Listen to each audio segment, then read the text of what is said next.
Hi, it's Kat Spencer. So happy to be here on the Man Yourself Up podcast, brought to you by Manova. We are going to learn so much over the next few hours, from girth enhancement to the difference between Viagra and Cialis. Nick's going to get a prostate exam. Not going to do it. In the next 2 years. We have a great show lined up for you.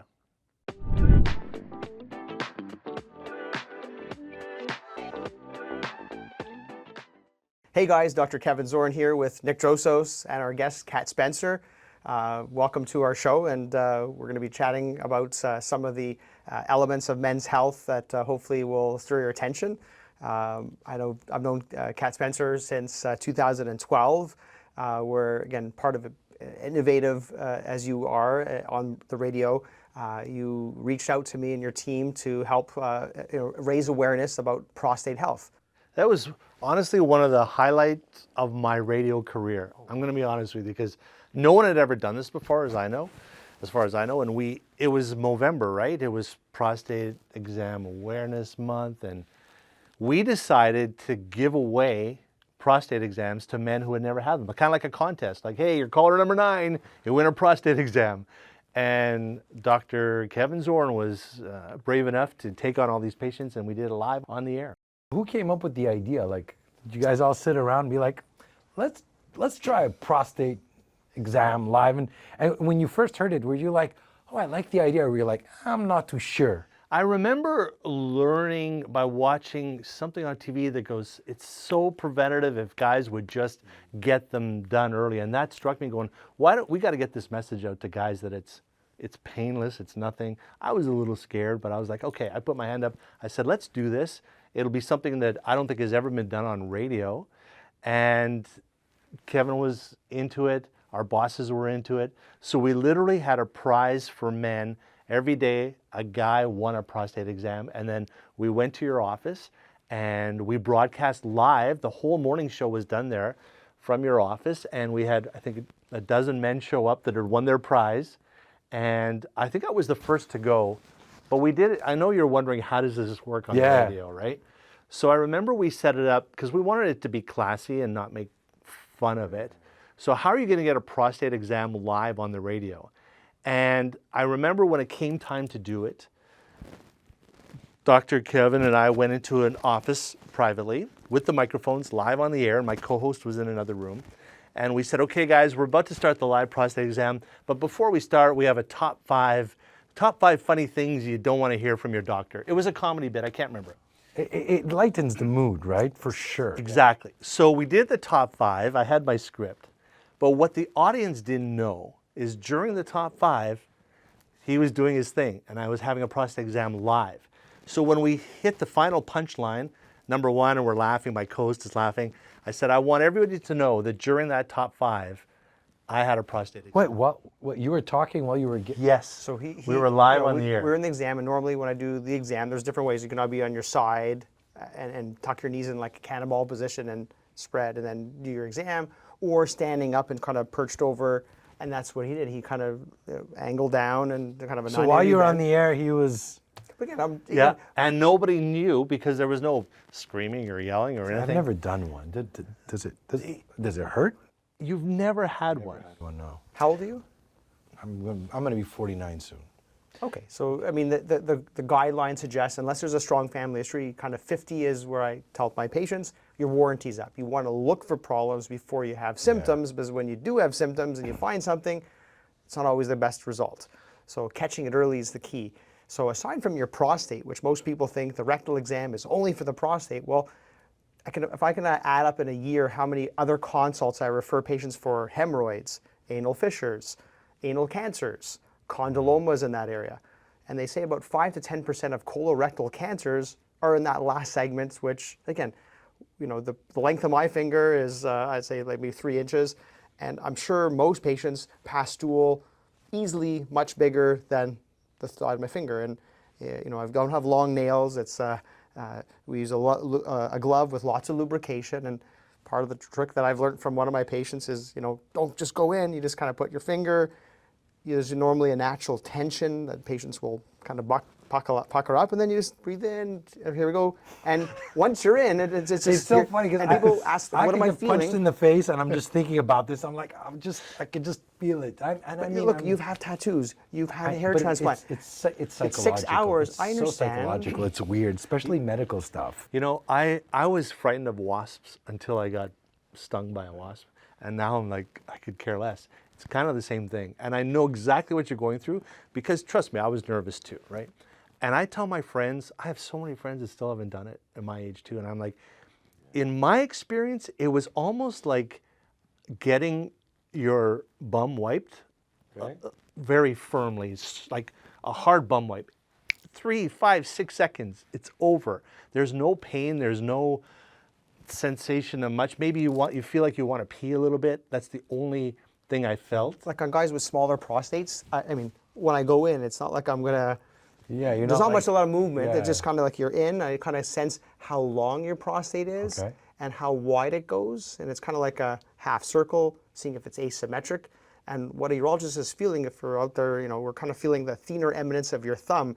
Is it nice and soft, or do we feel a hard nodule? And that's not kind of what we see. And for example, I have a gentleman who came to see me. His PSA was 2, but the GP, the primary care, did the rectal at a PSA of 2. Normally it's under 4, 2. He's a young guy, underwent a biopsy, and he has significant cancer in like 7 cores. Had that GP not done the rectal exam, which now COVID's come, most people are doing, you know, hey sir, I'm doing your follow-up, how you doing, everything okay, great, we'll renew your prescriptions, your labs look okay, 5 minutes later, done. And we miss out, patients are being robbed, I think, you know, some degree of a physical exam, which at McGill, that's where I trained, Sir William Osler was all about the history and the physical are 90% of your diagnosis. So if you're a good historian, you take a good history, you do a good physical, you can probably figure out, and you obviously have some knowledge of what you're doing, you can do a lot for the patient. I think coming back to, aside from feeling your prostate and picking up early diagnosis for prostate cancer, colorectal cancer, a big cancer that's out there, I think everyone knows someone who has that.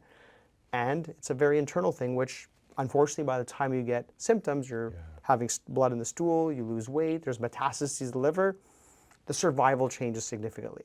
So the earlier, the better. And I think... But the standard age that's recommended to do this is what, 50 or 40? For the rectal exam? Yes. Again, most things are 50 to 70, we suggest, and I think even the 70, well, that was based on the fact that survival of the human, 75, 80. Now we're seeing patients go into the 80s and 90s. We're keep living longer, healthier, wealthier, elderly patients who are not just living in a nursing home and looking to go to the grocery store. Now they want to travel to Florida and they want to be active still. So that whole, when do we stop PSA screening still remains at 70, but it's one of those things that I discuss with patients. Do you still want to know? And I think most people will say, well, if you have the opportunity, it's a simple blood test. I check it off. Yeah, that's Wouldn't you want to know? It's like the stock market. Is your doing a PSA blood test? Is it as accurate as doing it?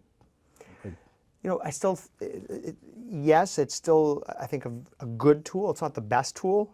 It came out in the 1980s. Okay. We have other types of separate, like a Clarity DX or 4K, and there's other types of variants of this family of protein, which the PSA itself is really meant to be when you ejaculate. Oh. It's a protein that liquefies the ejaculate. So when you ejaculate, it's sticky, it's like glue, it sticks in the partner, and over 30 minutes, it liquefies the ejaculate. So if you ever want to do the experiment, you ejaculate, and you'll see over the next 30 minutes, it becomes more liquidy. PSA is doing that. Oh. But some of it gets into your bloodstream at nanograms per milliliter. Think about how small that is. And in the 1980s, they realized that 4 was kind of the average and under, so that's where your limitation. So 3.9, you're okay, 4.1, it'll write high. And people get referred to us for PSAs of 6 or 7, and they're all worried. I see PSAs of 80, of 400, of 5,000. So obviously, past 20, it's really not good, and higher than that, the likelihood of having a cancer is quite high. So, and unfortunately, I see some patients who come in for their first PSA at 8, they've never had it, and they're 60 years old. And the question is, why? Well, COVID, or I don't have a primary care doc. And I think that's the thing too. That's your port of entry to check your numbers. And if you know your numbers, you can see, is my diet working? I'm having a keto diet, I'm doing that. And like one of my mentors, I guess, someone who I followed and had some influence on what I do in my life, Mark Moyad, He's at University of Michigan, and his whole thing is know your numbers. Because if you know your numbers, like if you watch Formula One, you think about the meticulousness of what they measure at every minute, and angles, speeds, and pressures.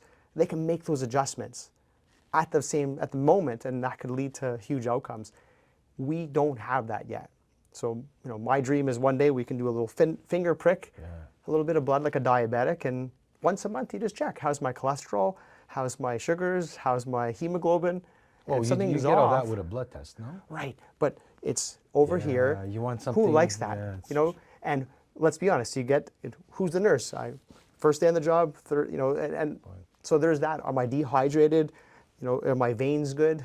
Whereas if you can get a blood micro amount. Doesn't exist. No, not that I know of. So if you know anyone who can discover that, and imagine you just go to the pharmacy, you get your blood pressure, you sit down in a chair that has an ultrasound.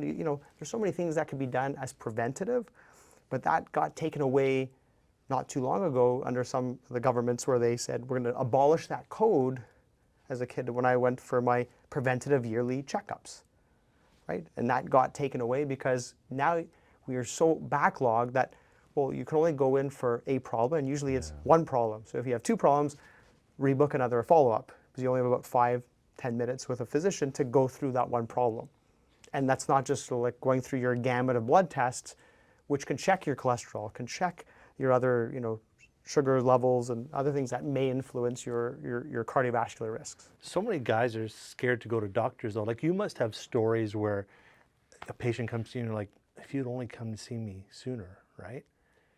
Yes, I mean, people come in and I try and make my office a bit like, old school, where I have, aside from my stuff and my accolades and my work, I have like stuff from the 80s where I grew up in, A-Team and MacGyver. Because I think being a urologist, you have to be innovative, and you're 2 o'clock in the morning, you have to get a catheter in, you got to figure things out. And that's kind of like, as a hero for me, was MacGyver. But I think, I'm cutting you off because I think this is important. I think, and I'm not just saying this because I've known you for a while now, you are exceptionally, you care about your patients. I see how you take time, how you talk, how you just, even with my friend that you've spoken to, how good and comfortable you make people feel. Whereas sometimes, I think that's a big thing. When the doctor, you walk in, you see he cares, he takes the time, he wants to listen to you. You walk in nervous and scared, but if you feel like, okay, I got 10 minutes, yeah, tuck, tuck, tuck, and bye, that changes everything of how I'm gonna come in and how I'm gonna come out. So I think that's a big factor. I don't know if... Absolutely. I mean, that's personality, I think. And I mean, my mom, I love my mom, and she always said, one day it's gonna be you. You always take care of them like you're their family. And then she tells me I work too much, but that's another story.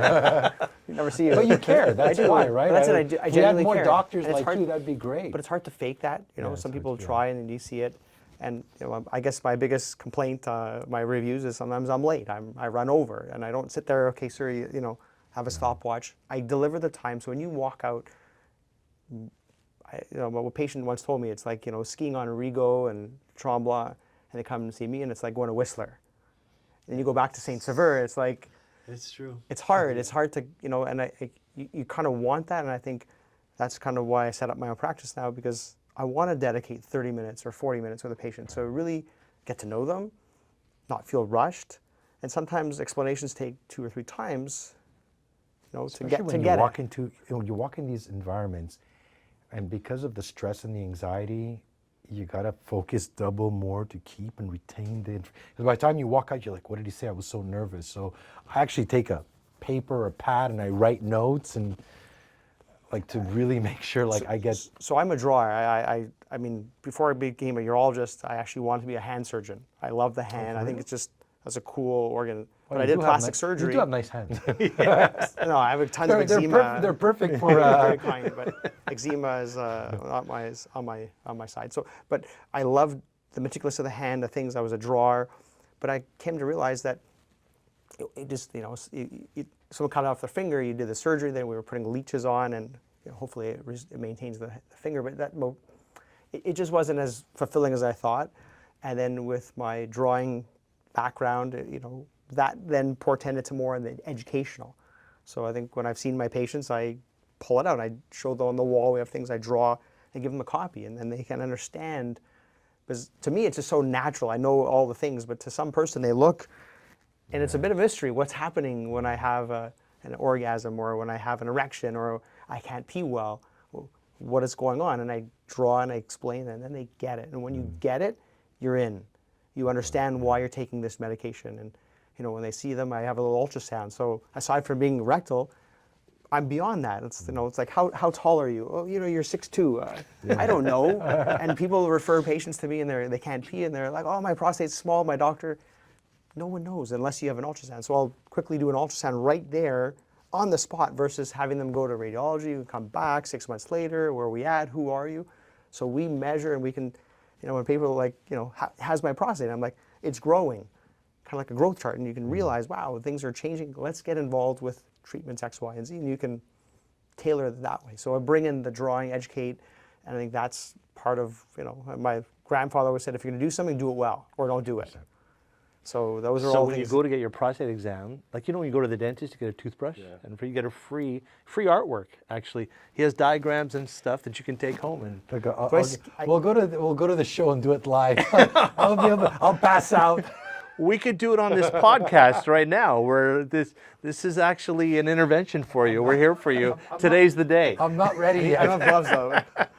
But I think the other, whole other aspect of the education and teaching and making people feel comfortable. I think that's the thing. And people come in, they don't know what to expect, and at the end, wow, they took the time. I tell them, I'm going to treat you like they're mine. I mean that. Like when I do vasectomy or something, I know it as a guy, and people feel that.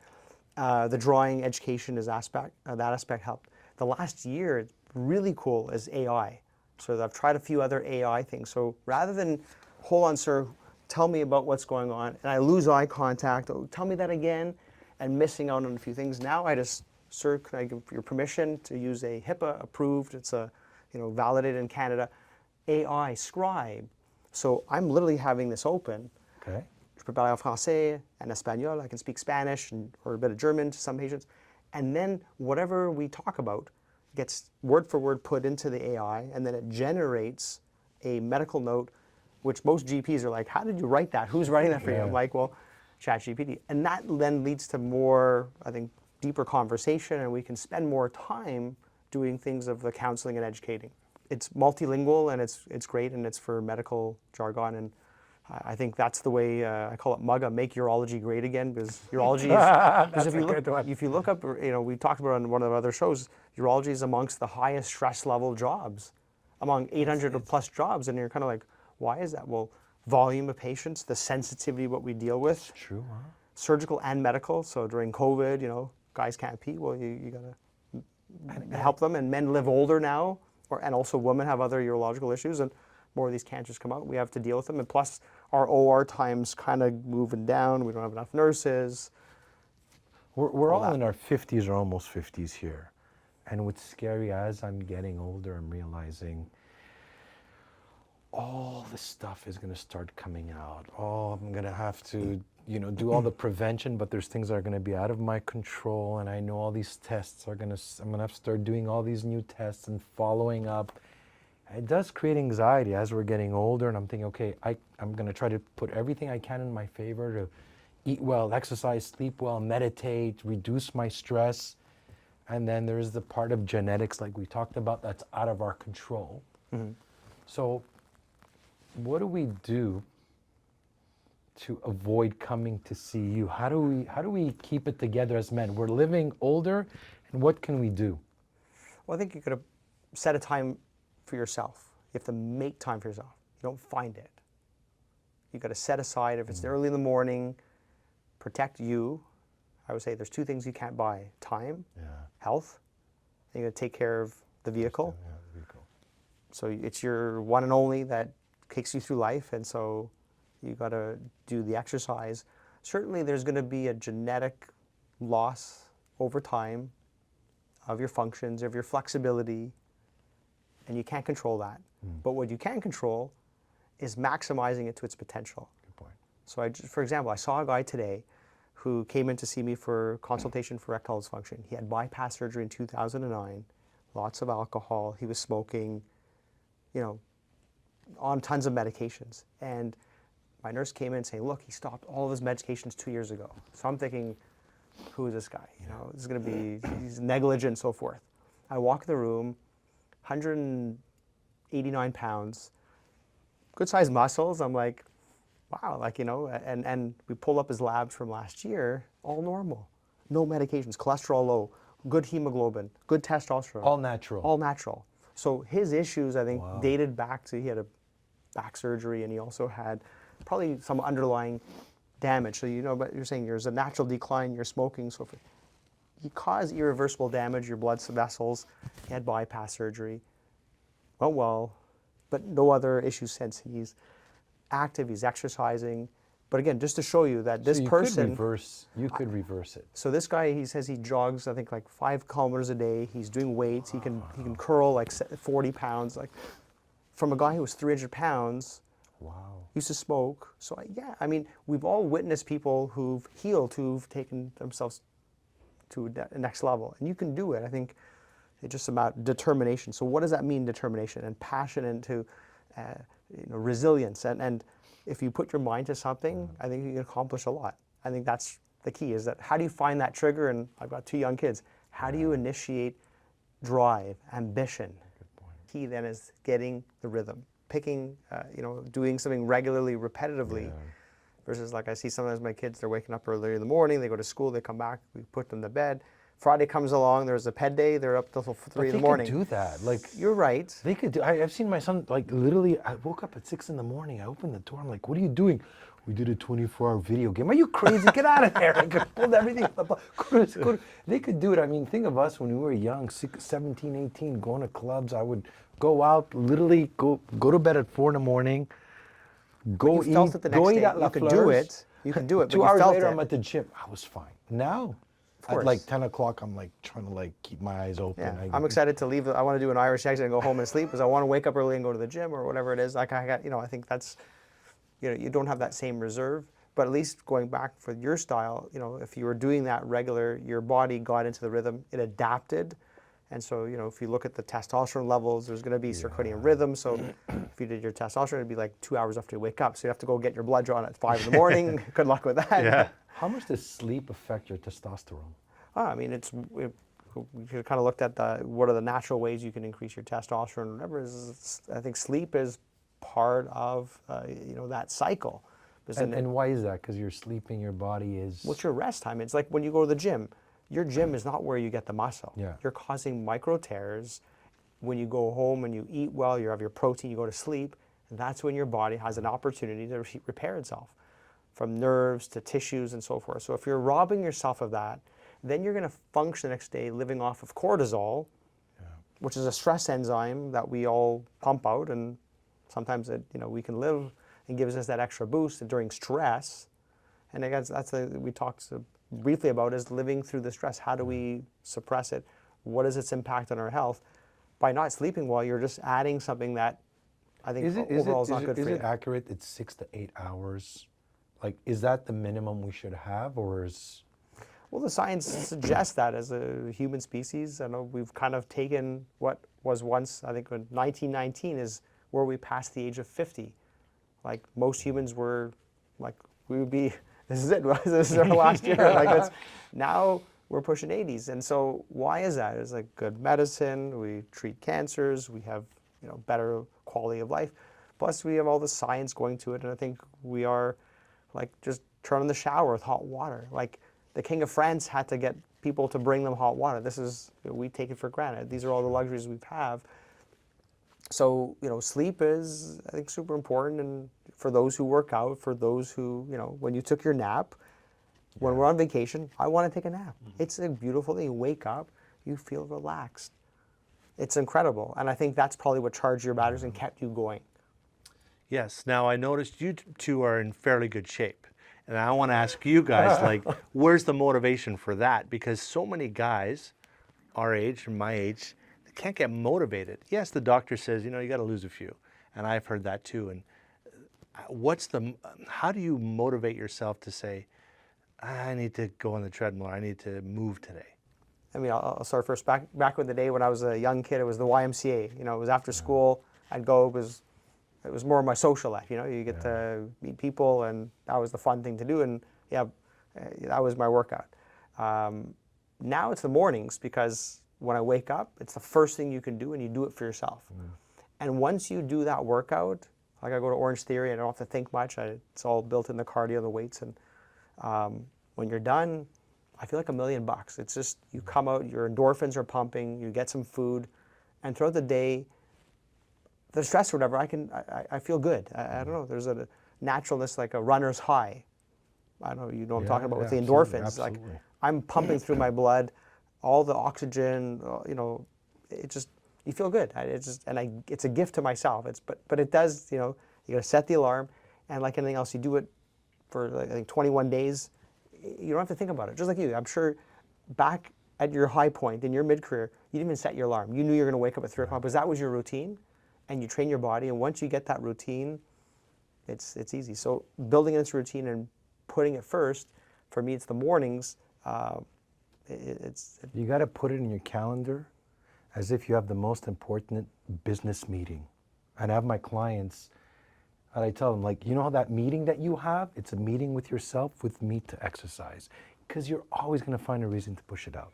I'm really good at it. You gotta, I'm really good you at gotta that. set it in your schedule, and you gotta put it somewhere. I say, put it somewhere you can see it.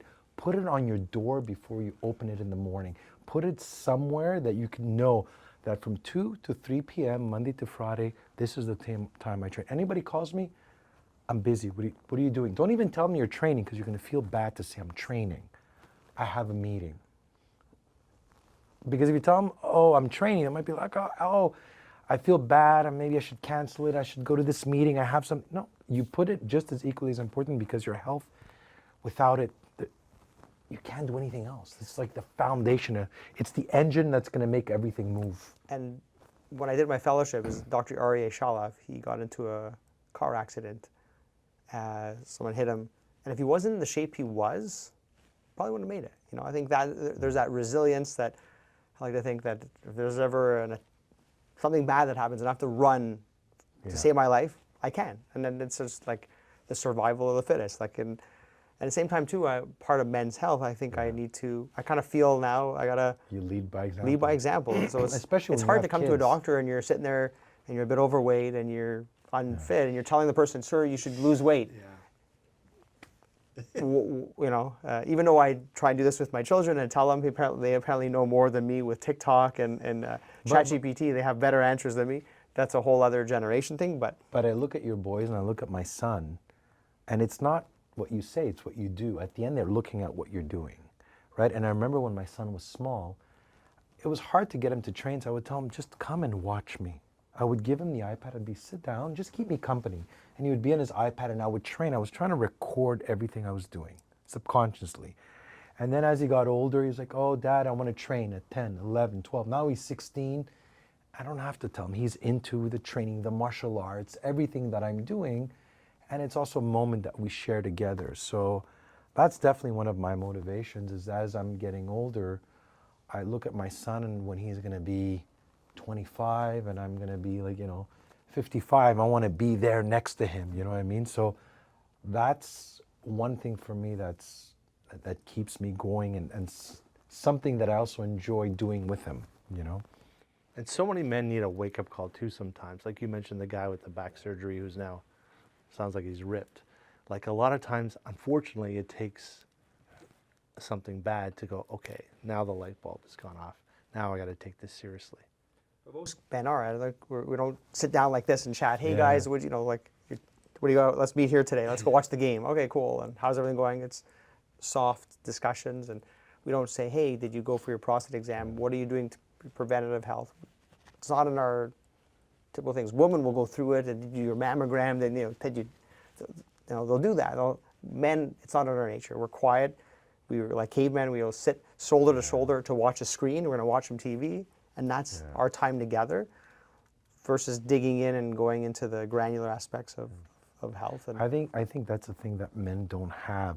We're going to talk about the superficial stuff, but we're not going to talk about the true. The locker room talk is not like, oh, yesterday, guys, I had erectile dysfunction. I really couldn't get it hard, but it's stuff we're not going to talk about. We're going to talk about how this is stuff that we avoid, we're ashamed, even amongst men. And I think this is why this show is so important, so we can allow men to open up, to talk, to have a space, community, to give the confidence that you can talk to another guy and we could talk about it and not be so afraid of being judged, made fun of. Because since we started the show, I've had men stop me in the street, be like, Nick, can I tell you something? I watched your episode and because of you. And they would talk to me about stuff because they felt safe because they've seen the shows. So I think that that's something that, we need more of between men. You reminded me too, and it goes back to the wake-up call too. So I have a friend who has a nice man cave, and we're allowed to smoke cigars in there and stuff, and it's great. And one of our friends had a heart issue last Christmas, and it started the discussion because for the first time, one of our friends had something serious. He's okay now, but we didn't know that at the time, like how serious is this going to get? And we actually started hugging each other. Now, it's kind of a joke, but when they come in the room stuff, we all hug because of, it sort of was that wake-up call that, hey guys, we're all pushing 50 now. One guy in this group, something's going to happen. And again, he's okay, but it just opened all our eyes to not only getting healthier, but just talking. And now we talk about stuff that we would have never talked 5 years ago. Yeah. I mean, what is health? I think we're all okay. We're not sick. Yeah. But what does it mean to be healthy? And that's where I think it takes you like months to get to a certain level of conditioning. And when you get sick or something, you lose it quick. There's a natural gravity of losing it. And as you said, you don't know when your number is going to be called or what happens, but you like to have that reserve. So if there is some kind of a threat, you have the reserve to power through it. And having worked through like running on a treadmill and pushing through or doing half marathons or other types of sports, like when I play water polo, you drive. And so when you get into these other problems, it takes it from sport into real life that, okay, this is a problem, well, find another way. And I think we're going to talk a little bit of adaptability after, but just that whole ability to, not everything goes as planned. The play didn't go this way, we need to adapt. And that's just the way you do it. And I think that gives you that extra reserve that takes you outside of the gym into real life. So if there's a problem, well, I'll manage it. I've created that extra reserve that allows you to manage other problems. I think what you said, I think one of the factors I believe that will keep people happy and living a good life is loving what you do. You love what you do. I think being able to wake up every day and love what you do, you're probably in the maybe 10% of people that I meet that are actually, they wake up with a purpose and a meaning in their life and they can't wait to get started, right? Like is that still how you feel? Still, I can't think of many days where I'm like, I do not want to go to work today. And like I said earlier, it's been 40 years. And my son is actually looking for a summer job right now. He's 19 and he just came back. He plays hockey and he came back to town and he's going through a list of all these things. I'm like, yeah, but are you going to have fun doing that? He's looking at the money, like, the hourly wage. Yeah. I'm like, yeah, but you're going to work. You kind of want to have fun and enjoy what you're doing. It's not all about the paycheck, right? And again, I got lucky and I found my passion earlier. To me, it's like a hobby. It's not even a job. It's not work at all. If you come to the station one day and see what I do, it's a skill I've developed over the years, but it's not hard work. There's not a lot of stress, and now I get a good night's sleep too. I get my 8 hours. So I guess we're probably in the group that never planned to retire. Would you? Right. Yes. People ask me that, like, oh, I'm like, why? What am I going to do? And now my shift right now, I have one of the best radio shifts in Canada. It's called the Sanka Set. So I'm going to be honest. That's pretty comfortable. I go in around 3 and I'm home at 7:30. I have a very, very good life right now. I'm sort of semi-retired. Okay. But if that day ever comes, like, I'll be so sad because I would love to go in the office and talk to people and see people and then go on the air and talk to the listeners and get texts from listeners. Like, it still motivates me. It is a very, not a lot of stress in this job. So I do not want to retire. because I had a friend that retired and 6 months later he was back at work. Okay, back at work. 'Cause normally I see them, they're like, they start deteriorating That's it. pretty He was fast. so when So to bored. me, it goes back to that rhythm of your day. You know, you plan out your day. It's centered on your work, like me, my work, or the gym. But you have your rhythm. When you break that, I think then your whole pattern or rhythm falls off. And I think this is where you fill it with other voids or other, poor activities, and you're not happy. And then maybe there's other elements of this happiness that keeps us going. And I think it gives you purpose. And if you lose that, Good point. I'm not sure if that's why. And I think everyone knows someone who said, like, I retired, and then 6 months later they had some kind of event, or like, wow, what happened? And there might be younger guys watching this who are in their 30s go, oh, I want to retire early. Yeah, you say that, but you watch when it happens, all your friends are still working. So what are you going to do? Okay, maybe you made your money, you can retire early, but what are you going to do? Because your friends are still working. And Go sorry, ahead. Go ahead. you know, all these people who are millionaires, the young kids who are like, TikTok phenoms or so forth, and or hockey players who had their career and then they're 40 and then they're looking for a purpose. And I think if you don't have something that's purpose, you don't have confidence. If you don't have confidence, you go drink more, you go party. I mean, you may take choices that are not good for you, that don't that necessarily lead to happiness, or suicide rates or so forth. You had everything in the world, all the money in the world, but if you don't have something that defines you as special or gives you that sense of happiness through what you do, I think that's another aspect of your overall wealth. And to add to that too, my son will ask me, like, don't you want to like retire and go to Florida and get a little place there in Florida? And I'm like, no, because my friends are here. And for me, that social network is very, very important. Like I go, yeah, okay, we're gonna go to Florida, and what, I'm gonna sit there alone or golf by myself because all my buddies are still here. I want to be with my friends, and I only decided that about 3-4 years ago. It hit me. I want to make sure I'm near my circle of friends, because. Well, your hug friends, maybe you should get them to Florida. You guys all go together. Well, that would be a plan if we could all retire together. We'll share a place down there for sure, but none of us are ready for that yet. And personally, the social aspect of it, having friends, is really important. But in all the blue zones, the baseline and foundation of the people that lived the longest was the quality of the relationships. It was not so much always the food and the exercise, it was the social life, the belonging and the meaning and the connection between each person, the community that they create.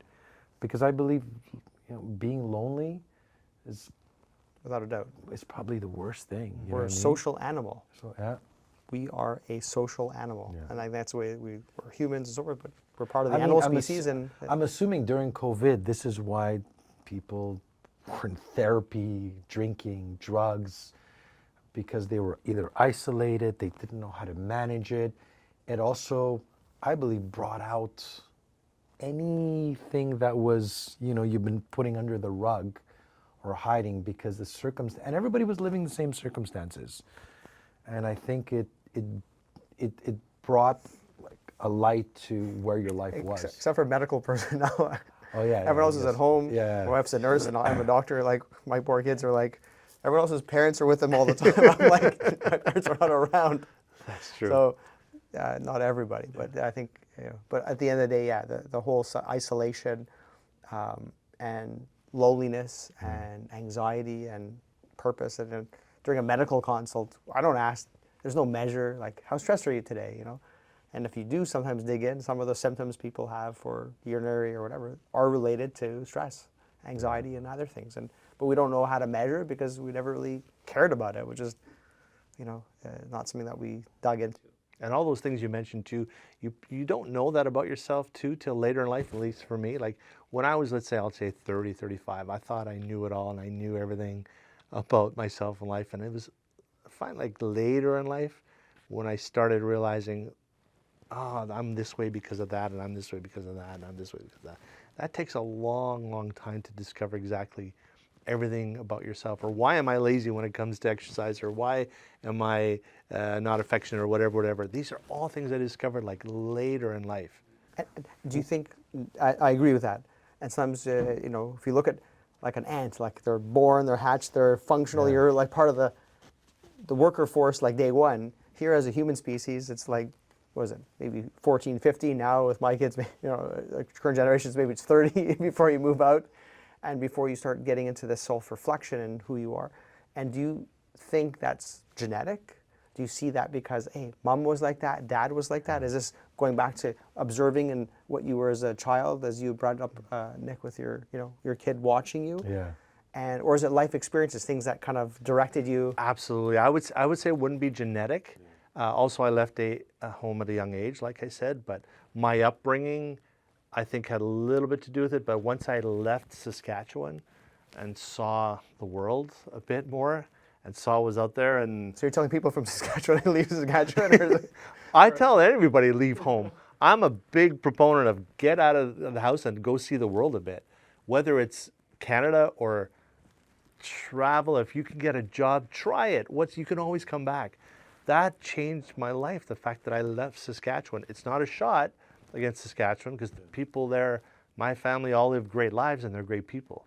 But the life I got by leaving and seeing the world a bit, starting with Alberta and then Ontario and then Quebec. And So the awakenings. I mean, it's kind of like the movie 300, I think that, where the young boys, right? They were, if you survive, then you're a man, and out the world you go. And I think we're much more protective of the young children today. Oh yeah. And we want to protect them, but are we setting them up for the future to the same degree? Are we allowing them to fall and learn on their own? Because experience is the best teacher. Yeah. Go ahead. I think the hard part is finding the balance. I look at my son. I put him to work at McDonald's. I'm like, you're gonna go work at McDonald's. It's been 2 years. It's the best thing on your CV, You're right? gonna go I mean, burn your hands on the fryer. You're gonna get yelled at. And I purposely wanted him to do that because that was my first job. I wanted to. So I'm like, how do I raise him where, he gets to experience life and fall, but at the same time not do like, just go out. At 17, I was already like pretty much on my own, So how do we find that balance? Like, what do you either do with your kids where, like you said, we want them to experience, but we also want to keep them safe? That's the tough part, I find. the tough part. You hope you give your kid the tools to make the right decisions. That's always been to me. It's like, I can't, my son plays hockey, so he's not home for 6 months of the year. So he's out living on his own when he was 16, 17, 18. Already? Just like his dad. But we just cross our fingers that we've taught him well. And but he's also a AAA hockey player. I mean, He's disciplined. yes, he's to very get there, you have to be disciplined with disciplined, exercise. and with it to maintain, yeah. because it's very vicious, the hockey in Quebec, and you got to be performing, and he's doing very well. So I would think just that alone, he's not, hey guys, we're going out drinking on Friday. He'll be like, that probably. Yeah, but that was also something that we never really instilled in him. It just came naturally to him. Wow. So we were very, very lucky. Like we were like, be a good teammate, be a good person, watch your manners. But from the athletic point of view, and the focus of training and nutrition, it was really all him. Did you see that at a young age? Was that something that was there before, or was there a spark? Was there a year that he grew and he just? No, we saw the confidence at a young age. Like he was very confident around people and talking. And But he must have got that from you. I'm sure That's he what must have people got say, that from you. like- he must have he felt got the your height? confidence. See, you're 6'4", right? he's 6'5". That's he's already 6'5". He's like, yeah, I'm pretty big. I can only imagine the skate. I mean, what size? Yeah, I mean, actually, we both don't have, like, I only take size 11. I don't know what the doctor's going to say what that means, but I have small feet and actually it's small hands. makes up for Yeah. more growth on other areas. Yes, my nose is right. But he's very disciplined. We notice he's very confident at a young age, and he's got a bit of, for his age, he's a very, very, very confident, but that was just something he grew up in. But going back to the leaving home thing and experiencing the world, so he was playing for Charlottetown, and they were in Quebec City for a game, and then they had the night off, so they were allowed to go out. Now, he was 18, so he could drink in Quebec. The Charlottetown guys, the Maritimers, you got to be 19. So they went to a club, but now they're 18. So he calls me, he's like, Dad, I just realized how lucky I am to live in Montreal and to grow up in Montreal. He goes, I'm with my teammates. They've never been to a club. It's their first time in a club in Quebec because and he goes, these guys have never seen Quebec City. They've never been to concerts and festivals and stuff. I'm like, yeah, that's one thing about this city is growing up in a big city, you're open to so much more as opposed to growing up in Saskatoon or whatever. So here you are, you're jumping around, you're like, I'm coming for 1 year. What made you fall in love? What was it like, wow, this is where I want to grow my roots here? Oh, it's like every other guy that is not from Quebec that is in Quebec. I met a girl. I was about to say that. I'm like, for sure there's a girl. There's a girl involved. And so met a girl, moved in, bought a house, got married. I want to do this in the right order. Yeah. Bought a house, got married, had 2 kids, and both our jobs just kept getting better and better. My radio job, I moved here, I was making hardly any money. I was doing a night shift at Mix 96 at the time it was called. But our jobs kept getting better and better and better and better. And so we're like, and she was from here, so we're like, okay, let's just say our kids are bilingual. My son ended up going to French school. So everything was like, we have no reason to leave. Yes, there's some crap that goes on here, but at the end of the day, it's a great place to live, and we both had good jobs. Kids love it. Now my circle of friends is here, so I got stuck here. But I remember being in elementary school in Saskatoon. I swear to God, this is true. We got to high school, and French was an option. And my mother was trying to get me to take French. I'm like, why do I need French? It's not like I'm ever going to live in Quebec. I was grade 9. That was a sign. Yeah, I never took French class. I still regret it to this day. Yeah, but I think what's impressed me, aside from you coming back to the beginning where you're innovative, you stepped out of your typical box and you're thinking differently than the average person. What led to your success? So I look at you as you've moved different places, and each place you've gone, you've brought your character, and you've been innovative, and you've been flexible. And so I guess what are the keys that led to your, current success and keeping you youthful? And it's hard for me to answer this because I really don't like talking about myself too much about when it comes to that. But if I were to brag now that I've been in it in 40 years, I can say, looking back, is that I was very flexible when it came to what the program director wanted, and I would adjust, and I was very adaptable. Like, a lot of announcers are like, this is who I am, take it or leave it. Whereas I worked with some really good managers over the years in Edmonton, Toronto, and they were like, try this, or do it this way, or you're talking too much, or you're not talking about the right content. They'd give you all these things, and I was like, okay, let's try it. Yeah, I was always open to trying it, and sort of respected the position of the program director. Because my theory was, it's his idea. If this doesn't work in the ratings or whatever, then I can say, well, I tried your idea, it didn't work.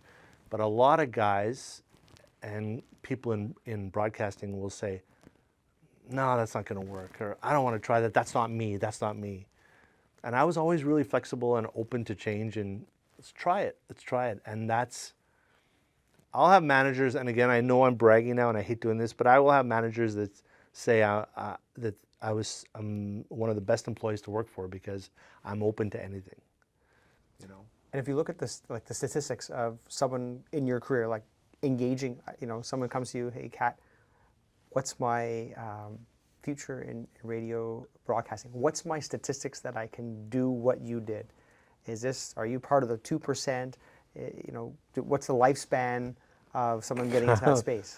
Well, yeah, you're asking at a time where the whole radio world and media world is taking a bit of a hit, newspaper and radio and TV. And to do it 40 plus years, I think, yeah. You're a unicorn? And I'm one of the few now. There were some guys there that would push 50 years back in the day, but now it's just changed too much, and longevity is not there. So I'm one of there's a few guys in Montreal that have got longer careers than I think, but it's rare now. It's rare. It's also rare to find a job that you love for 40 years and are still want to go into work every day. But if you go back 10 years, not everyone was able to do what you did. Thank you. I don't know. Am I right? I mean, I see people like are on and then where they go, and you know that you don't know where. Maybe they change cities and so forth. But Yeah. you seem to have moved up, and as you said, kind of goes to one of my mottos, which is the Darwin theory. It's not the strongest or most intelligent animal that survives; it's that which is most adaptable.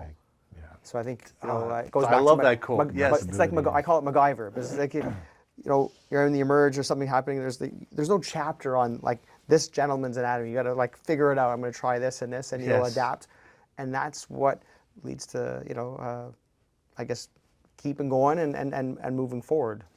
That's it, 100%. Like I got hired one station when I started at 92.5. I think I went through 3 program directors in 4 years, if I'm not mistaken. And each program director has their own idea of how the show should sound. So one might say, you and your co-host, like, you're not talking about local stuff enough. I'm just grabbing stuff. So, okay, we need to be more local. And then the next boss would come in and goes, oh, you guys need to talk more about relationships, and your breaks can now be 3 minutes long. Okay, let's do that. You know what I mean? And that was it. We just adapted over time, and I went in the direction that management wanted the show to go, as opposed to, and I disagreed with a lot of it. I was like, this is not going to work, but let's just do it. Did you ever say that off the side and say, I'll go along with it? To our team, like our morning show, we're like, guys, this is not going to work, but we also know this guy is not going to be here in 6 months. And were you right? Yes. Yeah. So you called it, you saw it like you had a Yes. vision was there. Because I had more experience than he did. I had been in radio 30 years at that point. So I knew what was... Have you ever thought of being a director? Like No. I was about to say that. I was going to say, Never. maybe that's your next step. Never. I could never deal with people. No, I could never be in management. It's like something like if you're a good hockey player, it doesn't always mean you're going to be a good coach. Yeah, and- it's absolutely. That's it exactly. And except for hockey, apparently. yeah. My theory was always like, we have the best job in the world. We're here, we get to play music, we have fun. I could not deal with people coming into my office every day going, I don't like this, or I'm not getting along with it. I can't relate, because I'm still a kid working in Moose Jaw going, we're so lucky to be here, I see it as being very fortunate. But being a kid, I think it was Simo Fecto's dad at 97, he's a big kid. I think He's a big kid, as long as you stay a kid. And what is being a kid? I think it's being inquisitive. Once you know everything, It's over, yeah. when you're not, and going back to your guys who just say, this is who I am, I'm a box, I don't want to change from this. I think that's when, if you're not flexible. And being playful. Being playful and looking at life with a certain attitude of energy and giving it an open thought versus judging it before you see it and trying it out. And I think part of it is being, and like you did when you moved out at 17, putting yourself in an uncomfortable position. A lot of people are afraid to leave the house I'm going to be uncomfortable, that may not work. Guess what? It's the best. And you screwed up when you did your first job. I'm sure you learned a lot of things of how not to do things. Yeah. And then that took it forward. And that was the best teacher that no textbook would ever do for you. Absolutely. And I always tell people, not even in the media, but that are thinking, I got a job in Toronto. And I'm like, go. Like, what's the worst? Home is still home. Yeah. Go for a year. But your home is always still going to be here. But I'm sure if I can go back to meet you when you were 17 and you moved on that bus and the amount of nausea and you're scared and, at that moment, you were scared. Were you? I don't know. You know what I mean? Like there's parts of you, am I doing the wrong decisions? And you're doubtful, and you were more alive then. That moment, and then you look back and you're like, that was the best thing I did. Like for me to leave my hospital's position and do this, it was scary. I had to set up something all new and think completely different. Yeah. Dr. Steinberg, great to help me with mentorship, and a few other colleagues. It was great, and I think that's the fun part is trying something different. If it doesn't work, you can always jump back, but you look back at that moment where it was scary, and then you pulled it off, and you're like, wow, I did that. And that's another badge that it gives you confidence, like, I did that. And people now are like inviting me as a speaker, how'd you do this? I'm like, I took a chance. You just let the testicles fall, and you're like, look, I'm going to be, and it's scary. Like in the 300, you're going out, maybe I'll die and it's over. But if I come back, but I think the key is to commit and go all the way with it and be like, I'm going to do this. I'm going to take the ship. I'm gonna blow it up. There's no coming back. I'm gonna go all the way with it. I think that's the mindset that, that's the mindset I have, that when I want something, it's like, I'm gonna go with it. I'm gonna go all the way, and I'm not gonna look back. Well, I think it's determination. Like, I'm sure Yes. when you saw that broadcaster and you said, I want that, no one's going to tell you otherwise. Like, you want to do that. Like, I remember my dad, I did Cubs. Like, what else we do? We put me in Cubs. You meet at the local chalet and we're going to do Cub cars. What's that? Well, Cubs was, like beavers and I don't know, Like they're- Boy Scouts. Boy Scouts. So it was every year we had to make a Cub car. It was a Cub, or were the Cubs, and we had to make a car out of a piece of wood. And you had 4 wheels and a nail, and everyone got the same piece. You can build it, make it whatever you want, and it went on this track. They let go, and then if you won, you kept going a weight. You had to weigh a certain amount. And I wanted to look like a Formula One with a spoiler in the back. My dad, can't do it. Not going to do it. I'm like, I was determined. I was like, you can do it. And I remember drawing, and I looked online, and I was like, you can do it. So we used a special drill, put it like my dad cut a coat hanger. You're like a surgeon back then. But I wanted it. And the thing that would bug me was you can't do it, or it's impossible to do it. Yeah. There's a way. There's always a way. There's And always a way. and if you're perseverant and you're just dedicated and you push, and like being an artist, like I look at something and I want to draw it, you have to think of what it was going to look like before you do it. And you just do it. You just execute. So like part of like waking up in the morning, go to the gym, is half the gym issue is getting to the gym. Once you're there, you just work out. I think that's it. It's like, that's my trick, is set the alarm, kick yourself in the butt, find someone to bring you and get you going there. And I'm embarrassed to tell you this, but my son's weight room is in my basement right now. I walk by it every day.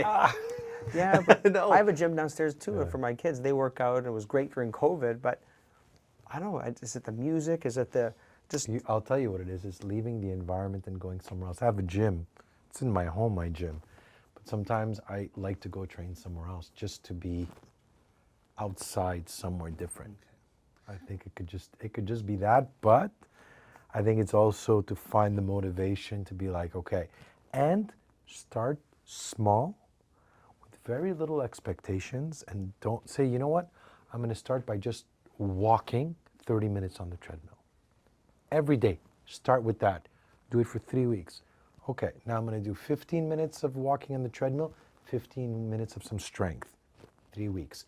Then and you just keep building on that momentum. Mm-hmm. But if you start too big, you're going to get overwhelmed. So start with small goals, reach it, and then add on that.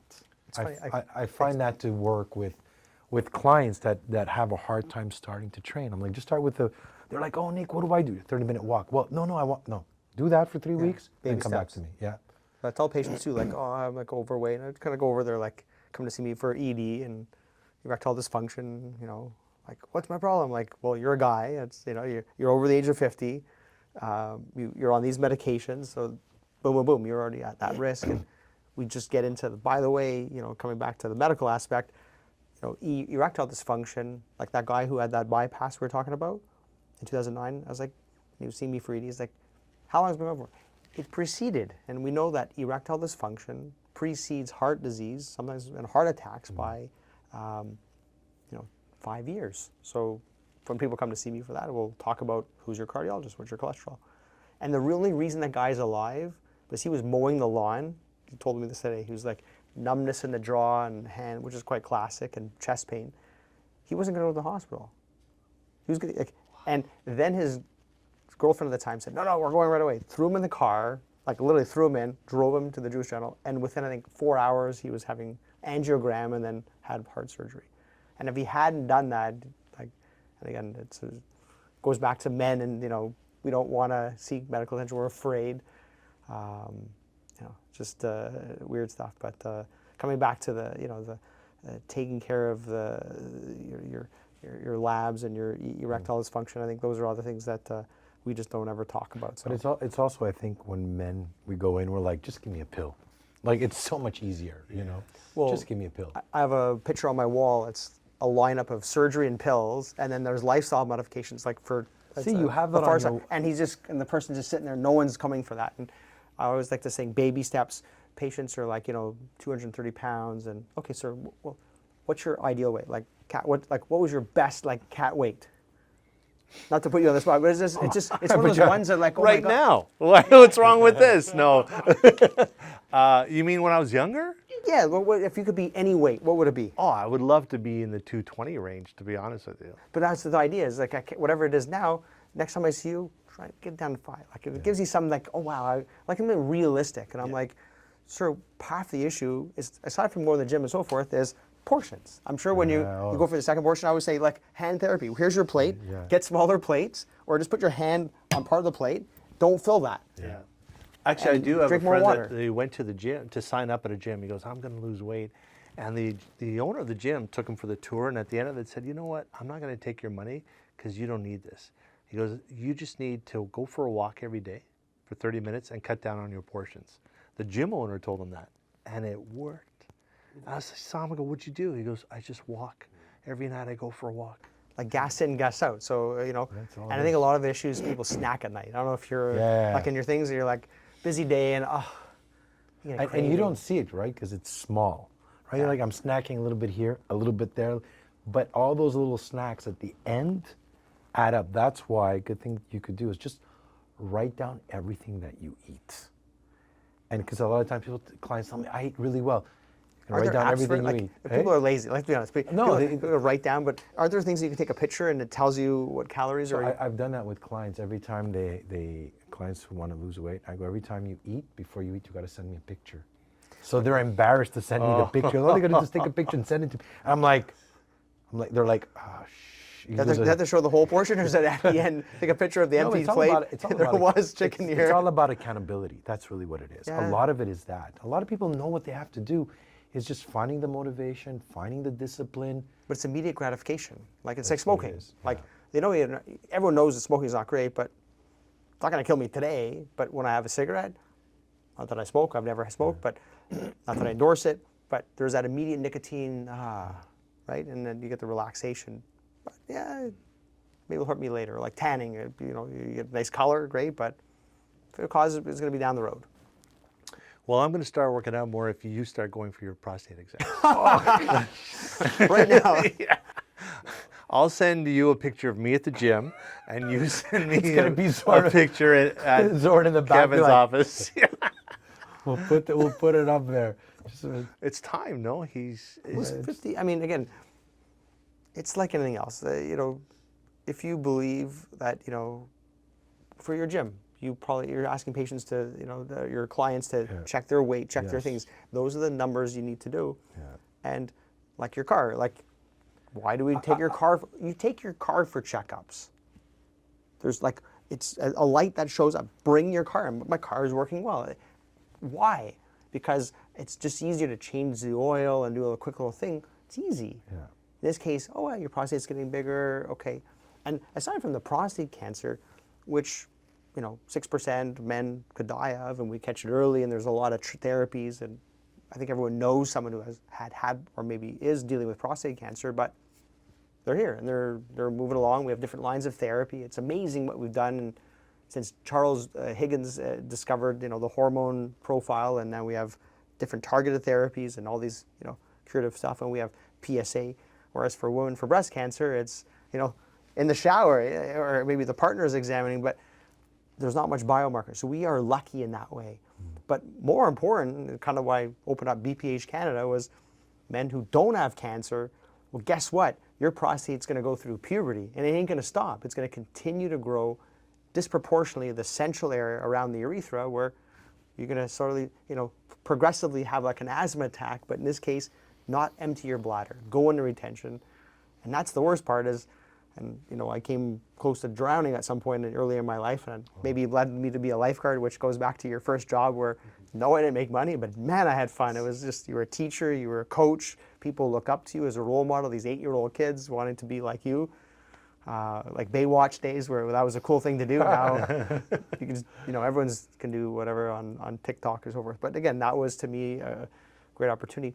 So coming back to, aside from prostate cancer, men are going to have this enlarging prostate, which eventually could cause retention and so forth. I think that's part of the exam of the prostate, is seeing the size of your prostate. Is it changing? Are there lesions? And colorectal health.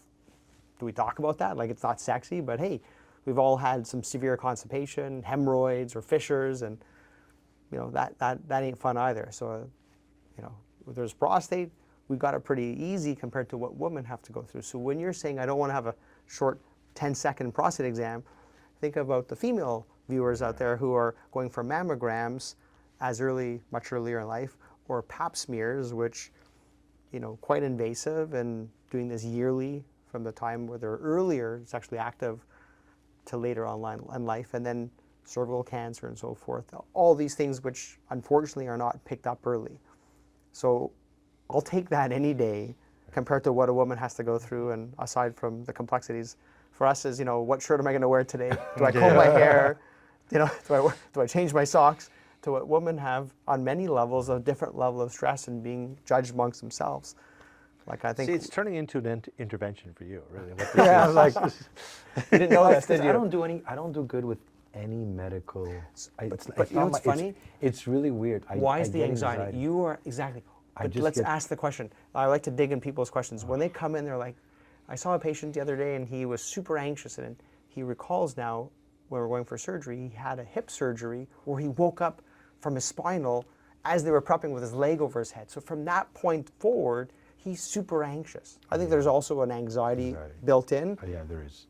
But that's the question. So is there something, maybe you don't have it on air? Is there something? No, I don't know what it is. I literally, I can get tattooed. Even when I did my hair transplant, they gave me something, because the first time I almost passed out. They gave me, I get super anxious in any medical. Dentist too?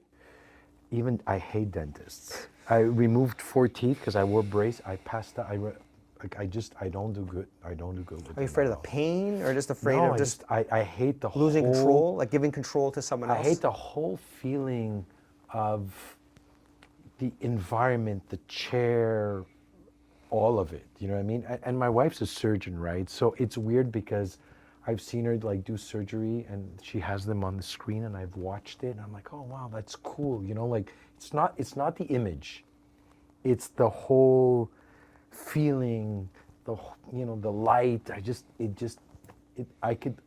I get anxiety thinking about it, and I could literally pass out if you told me, okay, you're gonna go here. I'm gonna get super nervous. I don't know why. But you said early on the podcast how caring he is, and how I know, he treats his patients so differently. Like, you have nothing. There's probably a trauma there that at some point, like. If it ever comes to it, I would be happy. But I'm telling you, most people are like, my favorite answer, the favorite thing I like to hear at the end is like, that's it. I'm like, like after a vasectomy, like, yeah, we're all done. Like, I remember I got my vasectomy. I passed out. okay, it wasn't with me. Sorry for laughing. I passed out. I remember I was on the table, but he's like. Was it early in the morning? Did you not eat? Some people get super anxious. They're dehydrated. They're I don't know. And do you pass out easily? Do you have vasovagal? Yeah, I go vasovagal. That Okay. I know. I what the know you word want to means reveal now. your medical No, secrets I on. don't care. I don't care. Like, I go vasovagal. I know what it means now. So I do Yeah. go vasovagal. It's one of the things. And I remember it being on the table. If you ever had, if someone does like that, so aside from doing an Ativan, so for those who are listening, hey, what do I do if I'm that kind of person? I need a procedure. Hey, the morning of, you should have been drinking some juices, getting nice and hydrated. So when you vasodilate and all your blood goes to your legs, you have good intravascular volume to prevent the hypotension. I don't think Legs up. I think that, like, it's instant. Boom, I'm out. Okay. And then they like wake me up, but it's weird, right? I can get tattooed. There's certain things I could just do and I'm fine. But isn't it amazing how that same experience from one person to another is so, it's about, like in life, It's mental. your It's totally mental. your approach, and again, is it genetic? Is it the way you were brought up? Is it some other things that have happened in the past that have been printed on you that for that reason you've approached it and you have this level of anxiety? Like, what's your big, like, I'm curious, like, are you afraid of flying, or is there other things that hit you? Nothing. So your biggest thing is a rectal exam? That's No, like, any medical procedures, honestly. I just don't do. Like, I know, like, my wife's like, you're gonna need a colonoscopy. I'm like, she's like, I'm gonna book it for you, you know? And I'm like, but that's- and I'm pushing it. but that's an IV, and then they give And you she told me, like, you two know, medications, and you wake up. She told me you're what gonna happened? be out. Yeah. But I'm like, I'm getting anxious just thinking about it. So I'm like, you're gonna need to drug me before they drug me when you bring me there. It's just. So how did you, with the hair, how did you do that? They gave me something because I passed out, and then they. That was okay? Then they gave me something. I was like out, and because I don't take any medications, I was like, So your tattoos, you were awake? yeah, the tattoos I'm fine. I don't. Okay, so we're gonna book you for a tattoo. Has your tattoo. Kevin's gonna come Getting in from punched in the face, I've broken my ribs, I've had concussions, all that's fine, but I don't But it's know. I guess- amazing how the brain works. Yes, and I wish think I could of rewire all the it. things we know in medicine and so forth. Where's your memory? Where's that, fear? Yeah. I wish I can rewire it. I just don't know But how. I do see where you're coming from because I remember being like that before, and I have friends. They're like they think it's so what's going to happen in that room is going to be effective for life, and it's so nothing. It's 6 to 8, 10 seconds of like there's no pain. But I think But it's overcoming the all- fear. I mean, once you do it, you're like, I'm sure if it ever happens, you get a rectal exam, I'd say, look, it's not like I'm saying we have to lose a finger here. It's like, sir, we're just gonna just. Are you going to be gentle? I'm not. Yeah. I So treat. you're gonna use Greek olive I oil? treat. No. You use Greek olive oil? If you really want to, virgin, but maybe.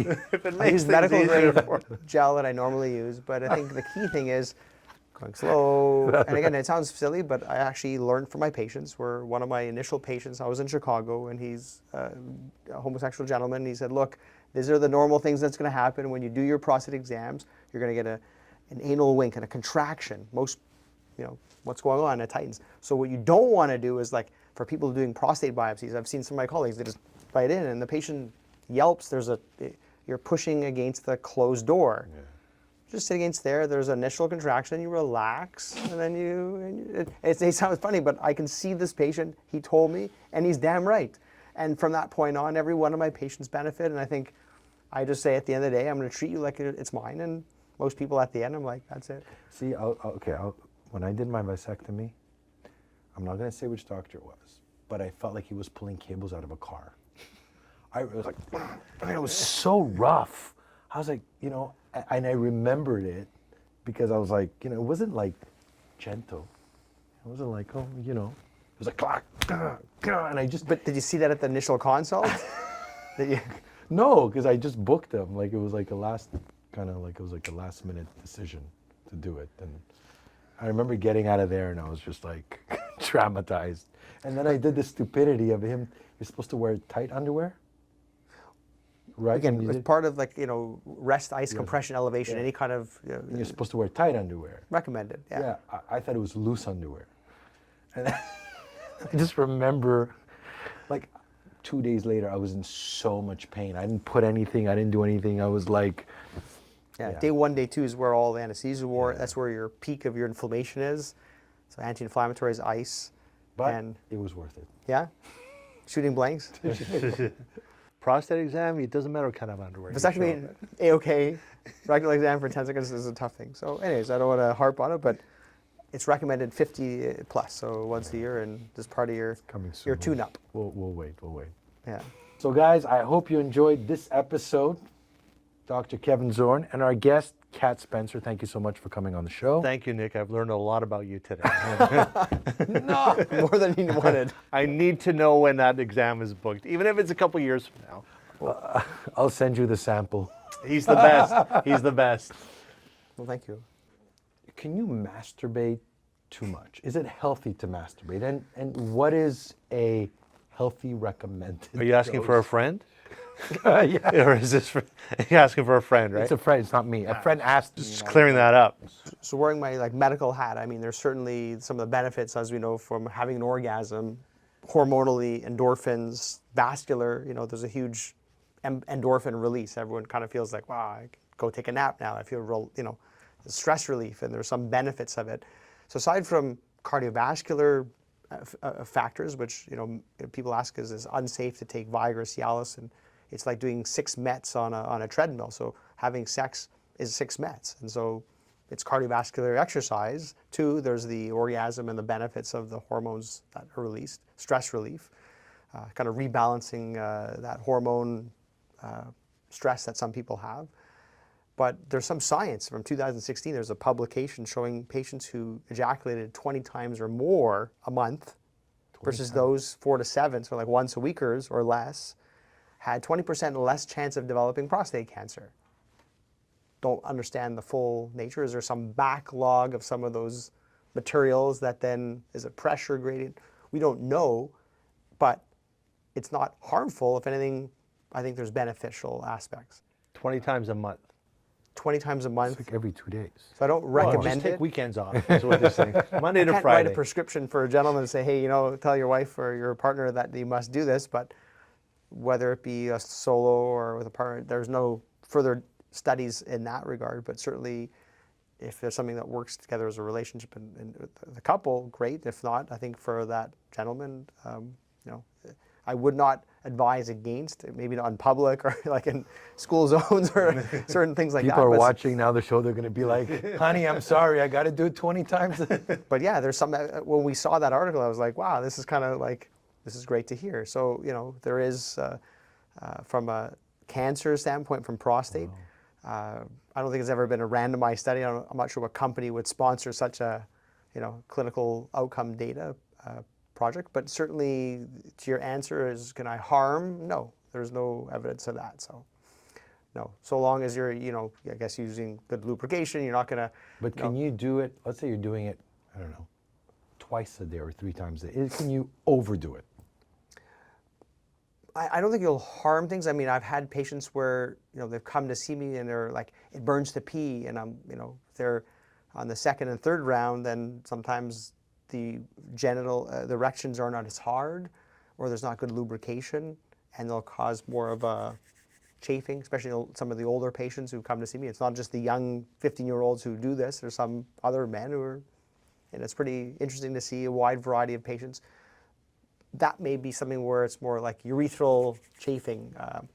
Trying to think of other things where, or they'll say my erections don't last as long. I don't have the same strength. And on round 2, some gentleman who recently went through divorce, that was his complaint. My second erection isn't as strong. I'm like, sir, you're 60 years old. Like, so we got to, you know, Viagra Cialis that we can talk about, or that when they ejaculate, they don't get the same output. So some people have come, younger people, they're really distraught because they watch these videos and, like, you know, whether that's the quart of milk or whatever, like, that seems like a lot. I'm not getting that. Okay, well, sir, tell me about how often you're doing it. Well, like 2-3 times a day. I'm like, you know, you got to let the fill, and that's mostly when a male ejaculates. It's mainly from the seminal vesicles, which are these two little bunny ears attached to the back of the prostate.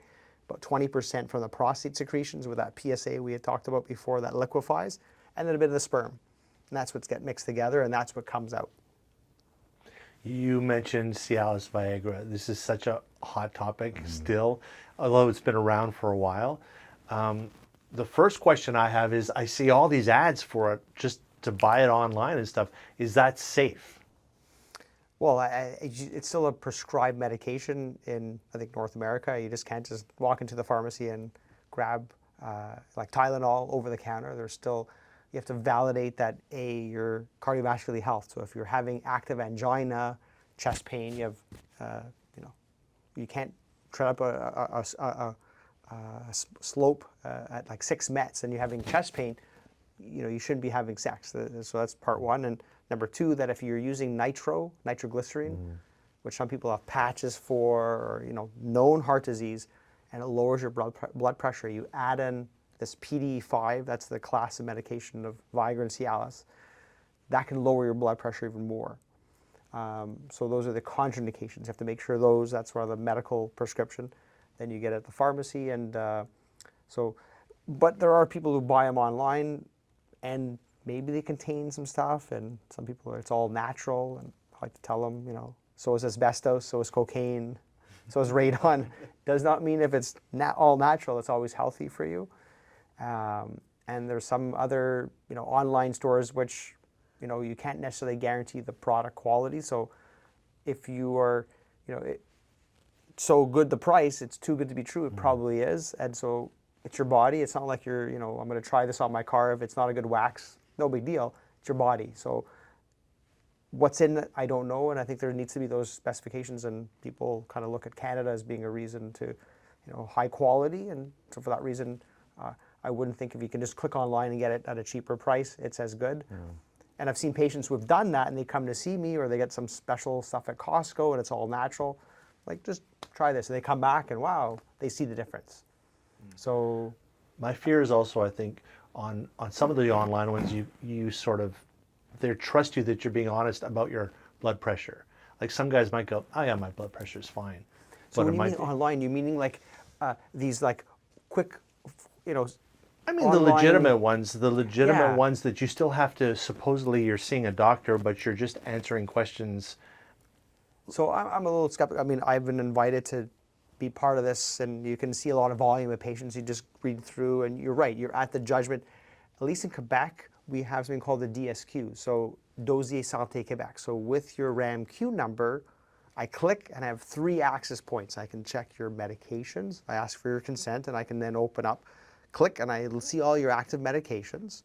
I can see what labs you've done. So I like to quickly check what's your cholesterol.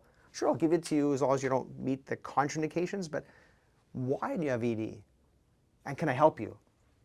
Going back to like I care. I want to just get to the deeper versus here's a, I'll see you next year. And then radiology. So some people don't know that, but if you're in Quebec and you have a RAM-Q, doctors are able to see that unless you sign a refusal, which some people do. And again, no harm, but God forbid you're ever in a car accident, kind of want to know if you have any allergies and what medications you're on, like a blood thinner, aka Michael Schumacher, right? And they had an operation, didn't know, and some of the other endpoints that aren't good. I think there's some value to let people know what you're on. So going back to the, those online script things where you can just quickly call in, here's an antibiotics. I think most people could do okay on it as long as you're getting the real stuff. You're just basically getting an access point. That comes to the failure or the difficulty that in Canada, you get a primary care and then you can quickly call in and you pay a small fee to have access to someone in a different province where you're allowed to do that. And then here's your script and you can go take it to the pharmacy. So you're getting the real stuff so long as you're not meeting that. And I guess it comes to 2 things. 1, are you being honest? And 2, you can take the Viagra Cialis, but if you're eating cheesies and you're, overweight, are we doing the, it's like I'm going to wax my car, but I'm going to go drive through the jungle again, and you're like, kind of want it to look great. Wait, Viagra doesn't work if I eat cheesies? Well, it's funny that you say that, and it comes to like, well, what's the difference between Viagra and Cialis? And, if you have it on an empty stomach, kind of does well. If you have a big fatty meal, it inhibits the absorption. So if you have a lot of alcohol or fatty foods, Viagra isn't as well absorbed, whereas Cialis is. And the other aspect is the half-life. So if you're like, hey, it's Friday night, but maybe Saturday night's going to be also good, or Saturday during the day, well, Cialis has that 36-hour half-life or duration. So the longer half-life for that pill will be good for the longer period. But it doesn't mean you're going to have an erection that long. If you take those pills and you sit down and hang it out like here, nothing's going to happen. You may get a little That's flush. a big myth I find that women don't understand. They think if you take a pill that you're going to walk around with this big erection all day. A lot of people don't get that. It's like you still have to be aroused. So nothing's going to happen. So what does this pill do? So if you swallow the pill, it takes about half an hour to get in the system, gets in your blood. It helps nitric oxide degradation go down. It's a PD5 inhibitor, phosphodiesterase inhibitor. So if you remember back in the biology days, ATP and GDP, these are certain pathways that develop energy to do things in an action, which in this case is to dilate the vessel for the artery to flood the penis, which is a sponge. And so you're taking this pill to inhibit the loss of the erection. So it's a tug of war. The pill does not create the erection. It inhibits the pathway that says, hey, let's get that penis to drop. So that's why some men who are on it, like, they'll have their orgasm and, hey, we're good to go for round 2, maybe in 5 minutes after the latency period, but they don't lose the erection as fast. So that's how it works. So if you're not stimulated and you're just kind of watching the news and you're not being stimulated, Eating cheesies, you're not going to get the erection. So versus some of the other therapies, so some people who are really bad diabetics have had prostate cancer treatments, they don't get the erection. They can have it because the nerves have been damaged or the vessels have been damaged. Well, guess what? We add the next step, which is we inject a small drug into the medication, like Trimix, which within 10 minutes they'll have an erection. You could be in the middle of a public speaking contest and you're super anxious, you will still have an erection. Very different. and the difference for those that don't know Viagra versus Cialis.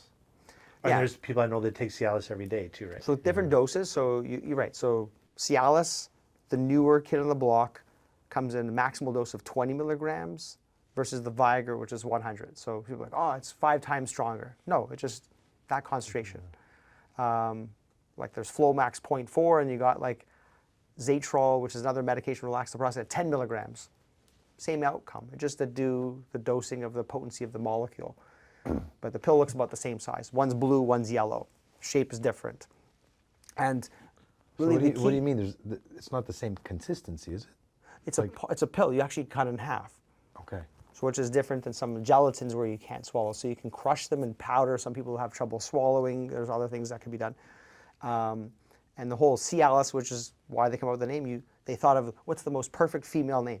Alice. So I see Alice for that reason. You're kidding me? No. And Viagra was never meant for down there. Sildenafil was actually meant for people with bad hearts and pulmonary hypertension.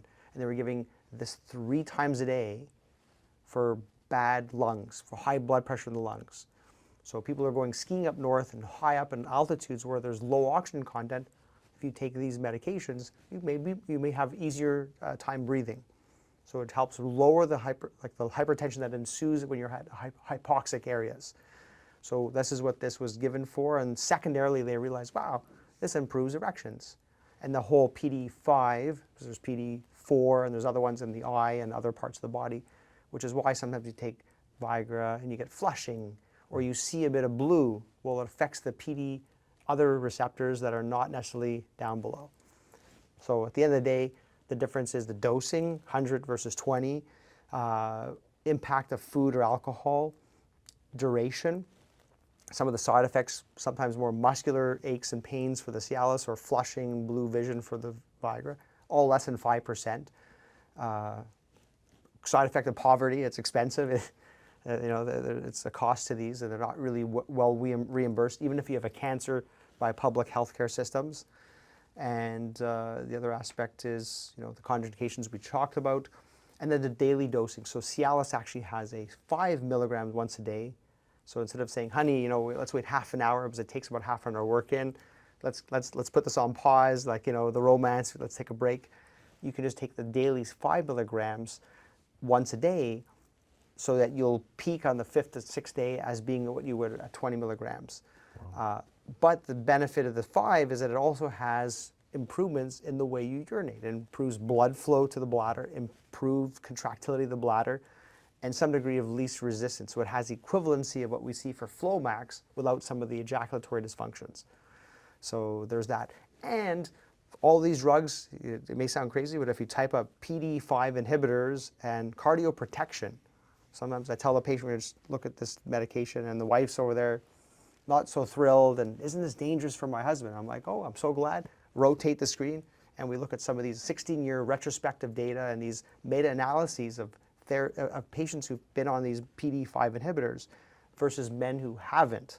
What have we learned is that men who are taking these drugs, PD5 inhibitors, have some degree of cardioprotection, less revascularizations, less angina, less heart attacks, less strokes, less overall death.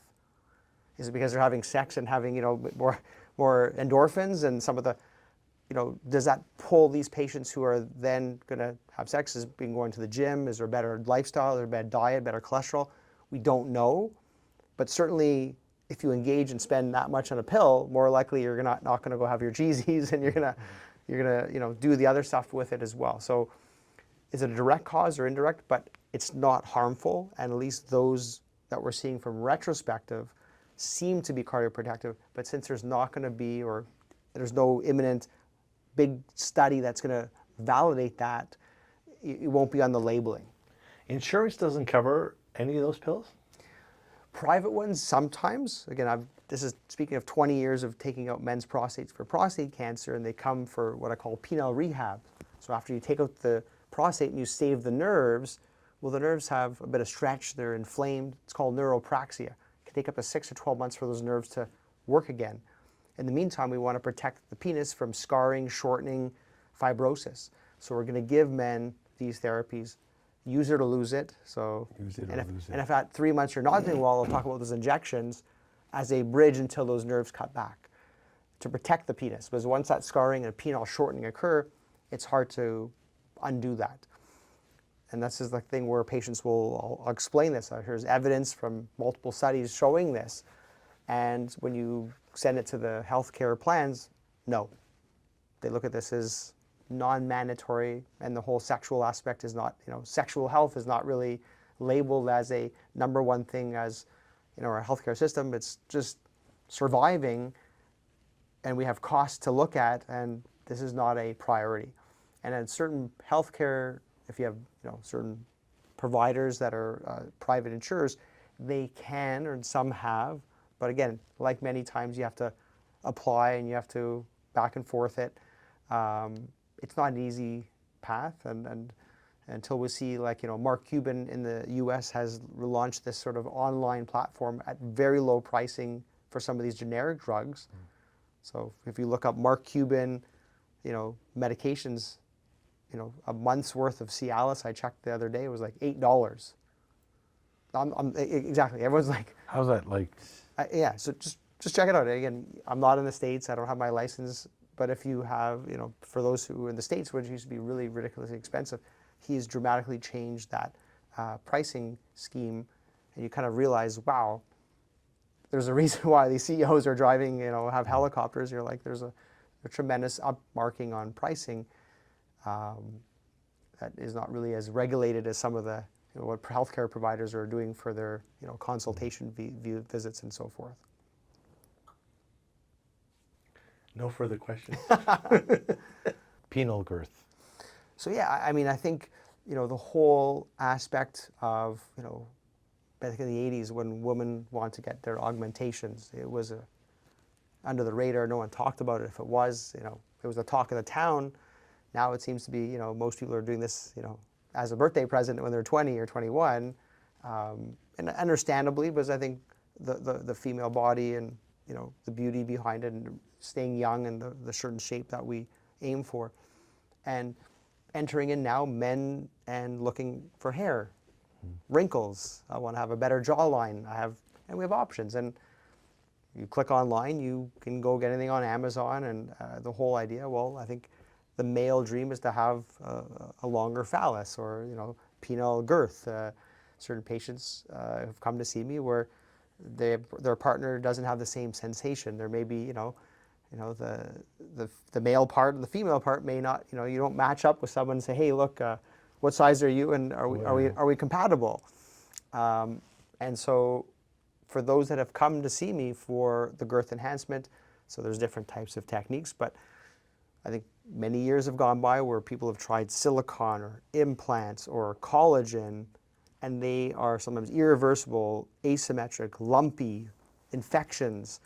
So people have jumped on planes and gone to different countries to take things off, to do these therapies which are not considered standard here, to now a therapy which I've learned through some of the groups in Texas called Fallofill. So it's great because we're using a safe product used for many other, injections, the lips or other parts of the body as filler. It's a natural sugar, and we simply do this in like McDonald's cheeseburger. You go to McDonald's, you're going to get the same product. So there's over like 40 different providers across North America doing this technique, all certified. They're all urologists. So it's not, hey, I'm family medicine, I'm looking for a sideline gig and I'll start doing injections. And I took an 8-hour course and I'm ready to go.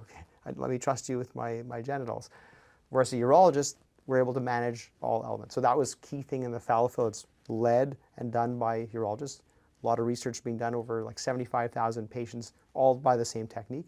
And not only is it the same filler at all centers, but there's a sleeve. So like if you go to an orthopod, he's going to fix your bone, well, they're going to wear a cast after. Why? Well, it holds everything in place. We want to use this specialized silicone sleeve that allows the cement, in this case the gel, to be more balanced and to provide a more natural shape. So every treatment we do is going to increase the girth by 0.3 to 0.4 inches of girth per session. And so to men, that will increase their erectile girth as well, and at flaccid state to give the penis a longer look. So to some men and some partners who've come in with their partners who are getting their Fallofill, change in their sex life, a huge improvement in sensation, feeling. And so I think that's just another aspect of an option men have, and we're now able to deliver that much safer with very like less than 0.1% chance of infection. The biggest side effect is, maybe a hematoma from our injection or some asymmetry, which on the second or third session we can do some touch-ups to balance out the any asymmetries that may have occurred. And at any point, if you don't like it, we inject this enzyme, hyaluronidase. Within 3 minutes, it's gone. We can dissolve it all. So it's one of those. You should see the sizes. It goes from here to like. We have a display board when people Yeah. come to see, and I just explain what we're going to do. We're going to take you. So unfortunately, I've seen some people where they've gone to Toronto or other places, and they're like, I got 20 units put in once. And they look like Snuffleupagus. I mean, just like the guy was peeing, he was spraying everywhere, and it just was too much at once. And sure, it's nice, it's convenient, you come in one shot, you're done. But if there's migration, he didn't wear a sleeve, that's the thing. Some people do the fillers, and they're like, okay, sir, I want you to manually mold it 2-3 times a day. I'm like, most men aren't going to do that, And I think with that, we've come to the fallow sleeve, and now we have the fallow fix, where I've had men who've had other types of treatments without the sleeve, we're able to do that correction and balance things out. So the analogy of, some woman who like, who's the best surgeon, right? I want to get my breast done. Who does the best job? And I think there's a surgical aspect that, with experience, where does the implant go? Is it subpectoral? Is it axillary? Where's my incision? What's the size of incision? Some variations. And what's that comfort? Most people will go visit 2 or 3 different surgeons. And then when they have their implant, what's the most important thing is the bra. They got to wear the bra to keep it, to allow the, there's a fibrous capsule that forms that kind of holds the implant to make sure they're balanced. So, and also at the same time, the bra also compresses so that you don't develop a seroma or a hematoma. Sleeve is the same thing. So the idea is, for those who've had great outcomes, they wear the sleeve for the 21 days or maybe a bit longer. And I think that's really the key of why I chose that. So at the end of the day, it's a safe technology, it's reversible, and of all the products that was initially done at the sexual wellness clinic, it's the one that was time and time again delivered. So some people have done like Scrotox or other things like that, or injected Botox for erections. Couldn't guarantee a good result. Whereas this, time and time again, some people have grown 0.5 inches, or some people 0.44 inches. But at the end of the day, you're going to get the girth. And the ones who didn't use their sleeve as often or properly, they may have had some migration. So that's, I think, the key elements, is that it's a successful thing. It's becoming more and more discussed. It's not as taboo. At the end of the day, the patients who've had it, they're like, wow, this is great. And it can last up to 2 or 3 years, where you may need some touch-ups once a year or every 2-3 years. And that's variable depending on your age, your hydration status, if you're a smoker, and the metabolism of that natural sugar, which is already in your skin and your soft tissues. Any more questions? Like I said, I've learned a lot. I hope there's no exam after. Actually, we're gonna check. We're gonna compare.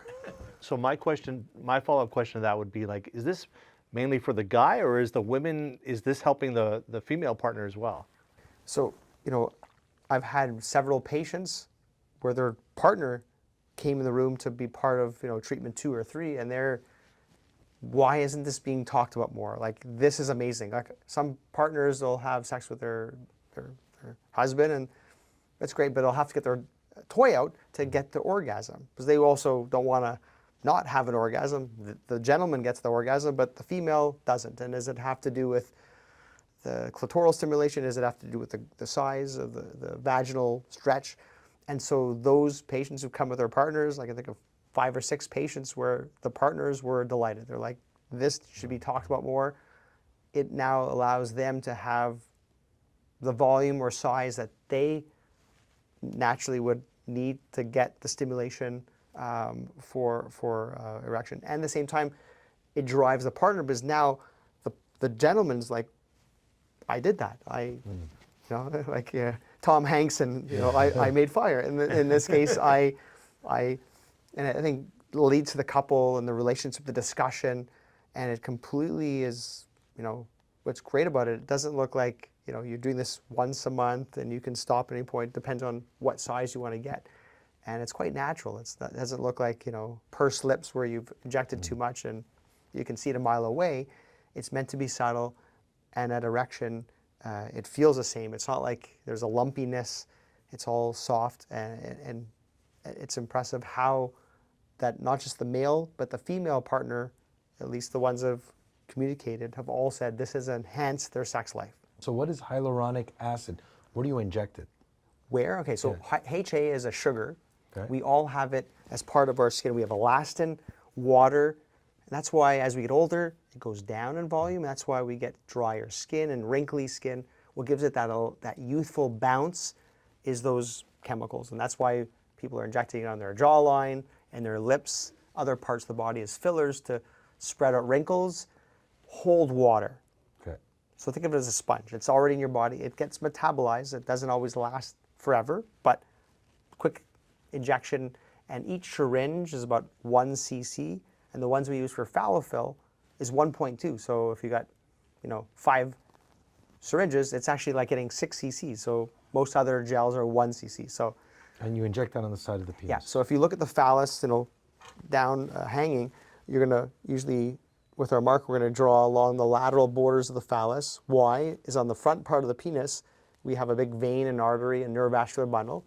The bottom side is the third tube of your phallus where urethra passes. That's where you urinate. Okay.